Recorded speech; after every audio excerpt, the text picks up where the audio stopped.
عليكم ورحمة الله وبركاته. الحمد لله رب العالمين والصلاة والسلام على سيد المرسلين وعلى آله وأصحابه وأهل بيته أجمعين. أعوذ بالله من الشيطان الرجيم. بسم الله الرحمن الرحيم. وإذ قال ربك للملائكة إني جاعل في الأرض خليفة قالوا وتجعل فيها من يفسد فيها ويسفك الدماء ونحن نسبح بحمدك ونقدس لك قال إني أعلم ما لا تعلمون.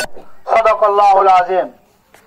মহান রব্বুল আলামিনের দরবারে লাখো কোটি শুকরিয়া, যার অশেষ মেহেরবানিতে, আল্লাহ রাব্বুল আলামিনের মেহেরবানিতে আমরা মাগরিবের নামাজ মসজিদে আদায় করে আবার আপনাদের সামনে এসে মিলে আল্লাহর জমিনে আল্লাহর দ্বীন কায়েমের লক্ষ্যে বাংলাদেশ জামাত ইসলামী কি করতে চায়, কেন চায়, কিভাবে চায়, সেই বিষয় নিয়ে একটা আলোচনা করার জন্য যে রব আমাকে তৌফিক দিয়েছেন তার জন্য সকল প্রশংসা সকলেই পড়ে আলহামদুলিল্লাহ।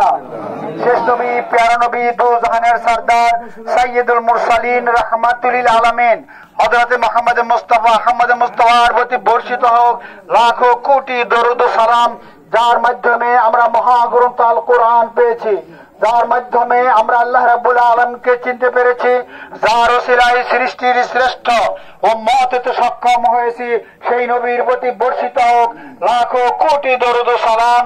সকলেই পড়ি সাল্লাল্লাহু আলাইহি ওয়াসাল্লাম।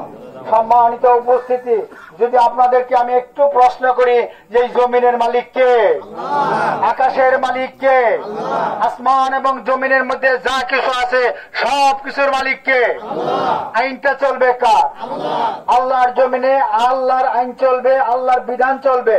এটা আল্লাহ রাব্বুল আলামিন স্পষ্টভাবে তার কালামে পাকে ঘোষণা করেছেন। আল্লাহ ফেরেশতাদেরকে ডেকে বললেন, ওই যে ক্বালা রাব্বুকা লিল মালাইকা ইন্নী জাইলুন ফিল আরদি খলিফা, হে ফেরেশতারা আমি আমার জমিনে খলিফা পাঠাইতে চাই। ঘোষণা করছে কে? মহান রাব্বুল আলামিন। এই কথা যখন বললেন, ফেরেশতারা বললেন, রব্বুল আলামিন আপনারা যাদেরকে পাঠাইতে চান তারা তো মারামারি করবে, কাটাকাটি করবে, খুনাখানি করবে। অথচ ফেরেশতারা কাউন্টার দিল, নাহনু নুসাব্বিহু বিহামদিকা ওয়া নুকদ্দিসু লাক। আল্লাহ বললেন, কালু ইন্নী আ'লামু মা লা তা'লামুন। যখন ফেরেশতারা বলল, রব্বুল আলামিন আপনার প্রশংসা করতেছি, আপনার পবিত্রতার বাণী উচ্চারণ করতেছি এবং আপনার সমস্ত তারিফ করতেছি, আপনি মানুষ কেন সৃষ্টি করবেন?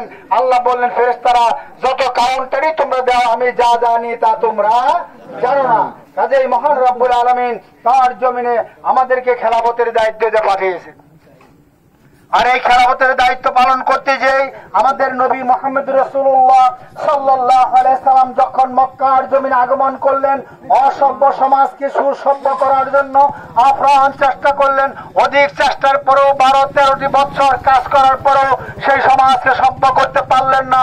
সর্বশেষ রব্বুল আলামিন এর কাছে ধর্ণা দিলেন রাসূল সাল্লাল্লাহু আলাইহি সাল্লাম, হে রব্বুল আলামিন আমি তো 13 বছর দাওয়াতের কাজ করো তাদেরকে অসভ্য থেকে সভ্য করতে পারলাম না, আল্লাহ তোমার সাহায্য চাই। যখন কিনা সেই হেরা গুহার মধ্যে আল্লাহর কাছে ধর্ণা দিলেন, মহান রব্বুল আলামিন তার নবীর ওহীর মাধ্যমে নাজিল করলেন, লা ইলাহা ইল্লাল্লাহু মুহাম্মাদুর রাসূলুল্লাহ।